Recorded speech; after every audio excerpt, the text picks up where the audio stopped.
And without further ado, I shall introduce my second wife, the ugly one, Scott Sanders, my business partner at the car. He's only the ugly one because he's the bloke one. My real wife's female, thank God. There you go, mate. Take it away. Thank you. Look, I've got the great position of trying to keep you guys engaged and when you all want to go home to bed. Anyway, 8:30, nearly my bedtime. Okay, so I'm going to talk about conversion. Everyone really has been out talking about getting traffic to your website, but what happens when they get there? Does everyone know what conversion is? Conversion is a successful response to a call to action. Now that doesn't really mean that it's a sale. It could be your conversion should be aligned to your business goals. So it could be if your site is a lead generation site and just looking at generating new leads for your business. It could be for a customer to fill in a form. It could be for them to download a brochure, click a phone number, or in most people's cases here, purchase or a product or a service. Conversion rate is a very important figure and something to monitor. Now, I want to sort of be clear that conversion rate isn't the be-all and end-all. There's a lot of other factors and there's a lot of stuff we can talk about for a long time. So I'm going to try and speed through things and just talk about, this is based on, my talk's basically around conversion to sale. There's a lot of other different sorts of conversion, but conversion rate is basically the number of conversions divided by the number of visitors to your website. So if you have 200 visitors, have a 50% sales rate there, you've got a conversion rate of 25%. Make sense? By the way, that's a pretty ambitious conversion rate. If anyone's achieving that, that's pretty good. So why is conversion rate important? Because we can measure performance of the website and we can identify areas for improvement. So we're monitoring that, we can see what are effective, we can make changes to areas in the site and see how they improve our conversion rate. And we can set up events within analytics and different tracking software to make sure that it doesn't have to be a sale. It could be just clicking through to a different category or clicking through to to any different area. So why improve your conversion rate? Because we can increase sales with the same amount of traffic. So if we've got that 500 visitors to the site, and we've got a $100 average sale rate with a $1,000 ad spend. We've got a 25% conversion. We've got a $12,500 revenue. If we can improve that to 35%, again, very ambitious numbers here, but we can increase that sale and your revenue. But let's not look too ambitious. These are some figures of average conversion rates globally from this source down there, but basically we're looking at averages of 2.5% to 3.5%.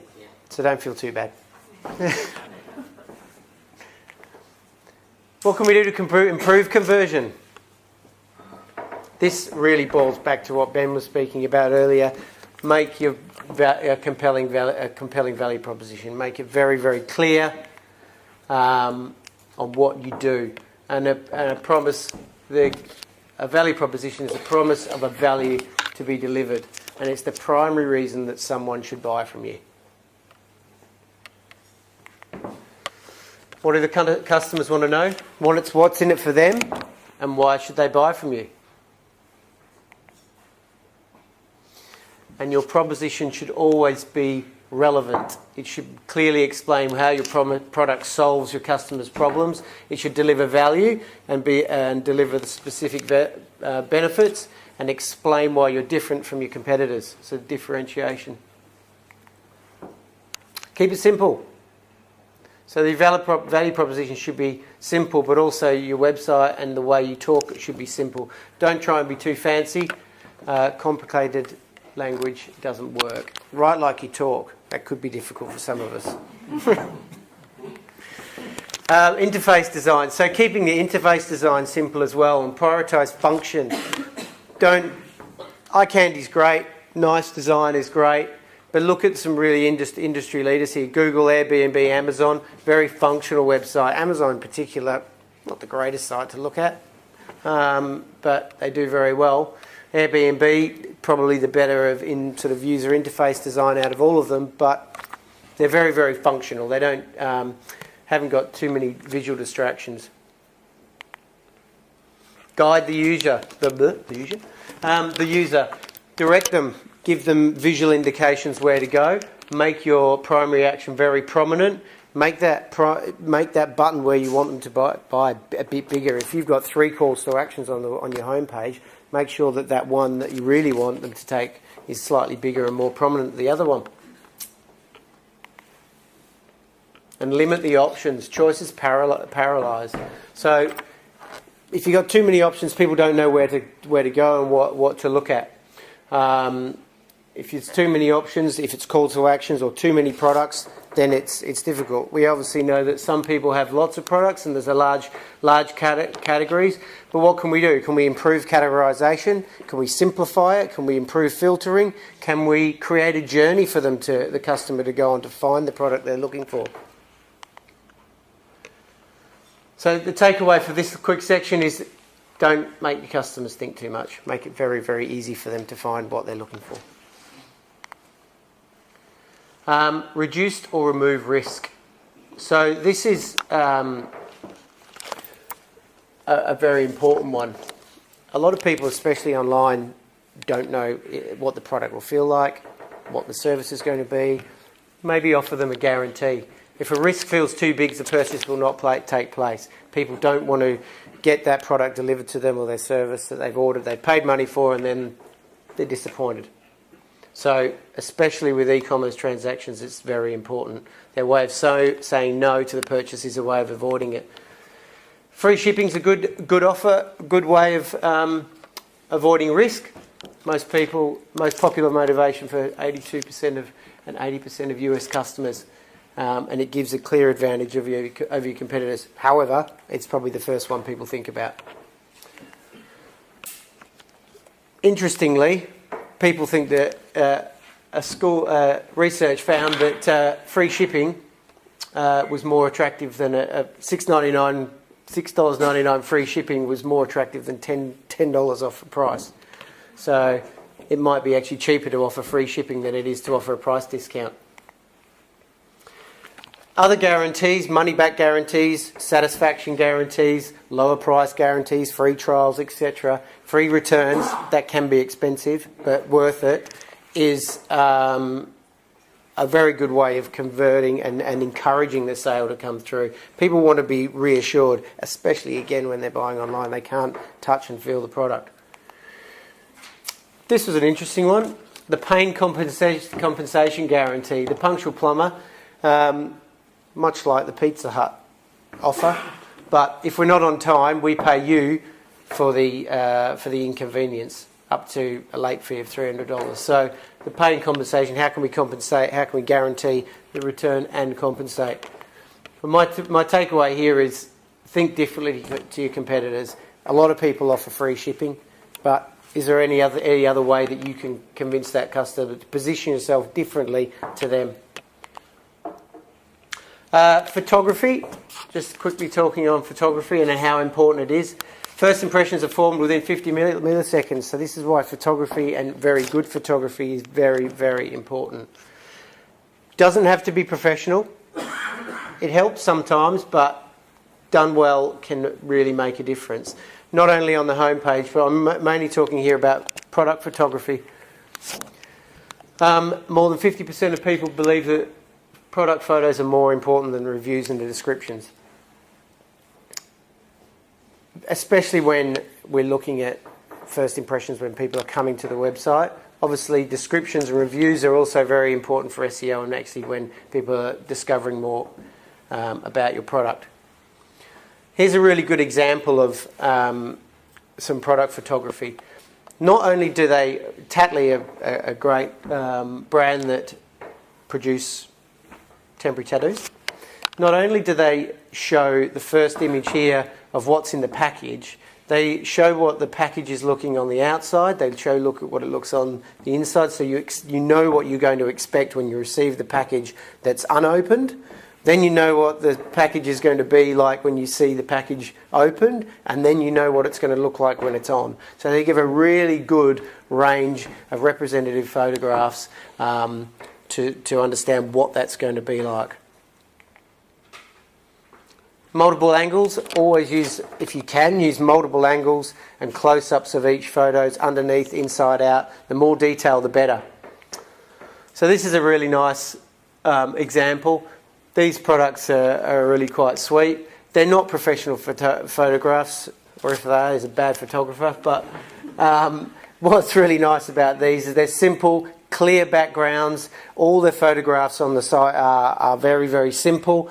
Very simple, nice coloured backgrounds, but they show the front, the side, the back, the underneath. The one thing this site did do quite well, or sort of well, is they allowed you to zoom in on the photograph, but it was contained within a small space. Now, one thing I think is really important is use high resolution images as much as possible.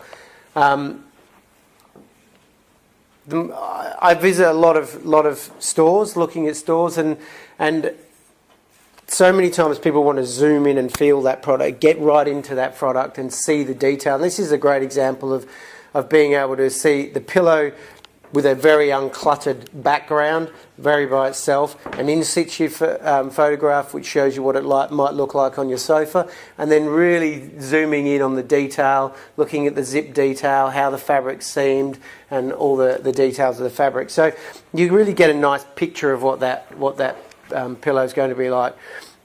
The other thing I'd like to quickly touch on is the zoom. So many times people put photographs on their website that are too small, and when someone clicks zoom, all it does is show the same photograph that's there. It doesn't zoom in and do anything about it. So pay attention to the functionality of what the website is, and if there is a zoom feature, make sure you put enough photos, big enough photos in there for it, allow it to zoom. Takeaways: good photography is an investment, and coming back to all of our conversations, we can repurpose that across anything: social media, emails, blog posts, and all the content we're going to produce. Offers, coupons and discounts, really good way of conversion. They're great for increased customer loyalty, increased customer acquisition, increased conversions, and a quick move of stock. If you've got something that's not selling, we need it to sell on sale, you can move it with some offers and coupons, but use them carefully, because they will lower your margins and your profits, and you could potentially start getting a customer base that only shop on sales at sale times, and your conversions may drop outside of sales periods. Common offer types: percentage off discounts, dollar value discounts for actual monetary value discounts, again free shipping with a minimum purchase, or gifts. Shopify's now just come out with a new feature of buy one or buy multiples and get one free. So that's actually inbuilt within Shopify.